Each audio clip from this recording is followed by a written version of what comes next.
So Axiom, or Riddell rather, has been kind of experimenting with a top bar. So when the Axiom initially came out, everyone's kind of like bashing it, like, oh, this thing's ugly. The face mask need a top bar. And so they're kind of messing around with it. I think Tony posted some really good pictures of some of the ones that we've seen around college football. So a lot of these, you can kind of see the bar Yeah, going across there. No.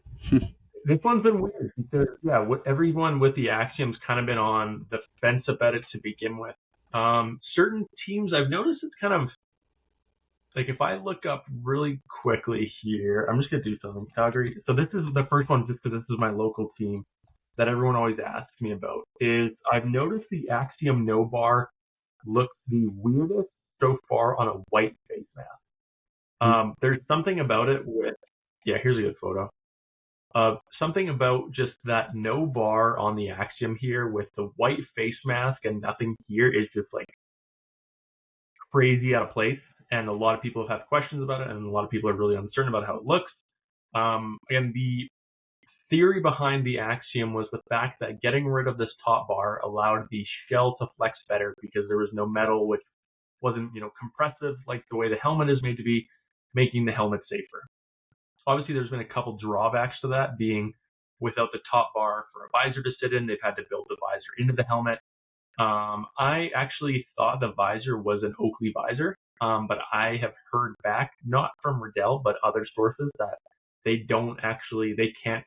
were not able to confirm with me if Oakley makes it. However, I thought it made sense that if they're doing something optical, if they're partnering with anything going to be related to the NFL, it made sense to do it with Oakley as they already are very deep into the league.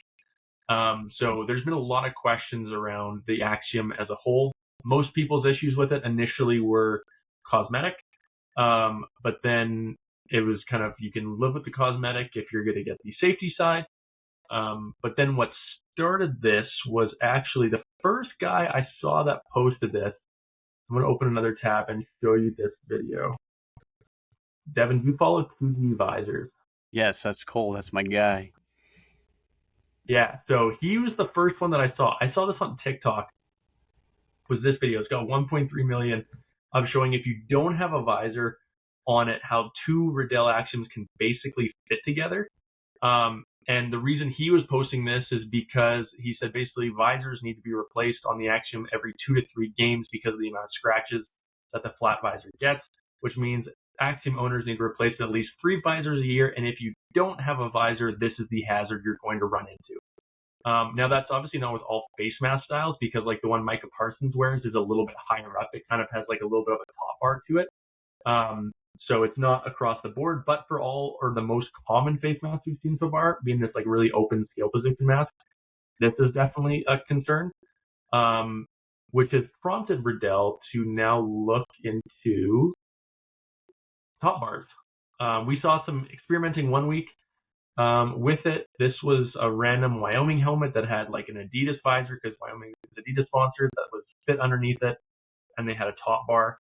The interesting thing to point out, I've noticed with some of these new face masks is, have you noticed that the material of the face mask looks more like an old school, like a carbon steel face mask, where the new Axiom face masks are generally like a lot thicker, like almost like a thick plastic looking material?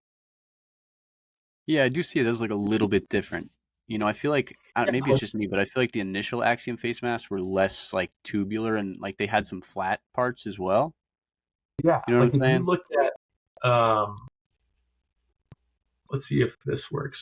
Yeah, it's not going to do it, but it's like the original Axiom face masks had like more flat sides and were thicker, and the thickness made like me think like back to an old school plastic face mask from back in the day. Mm-hmm. That's kind of what I thought of with it. I know it's obviously not that, but like you can just tell by like the material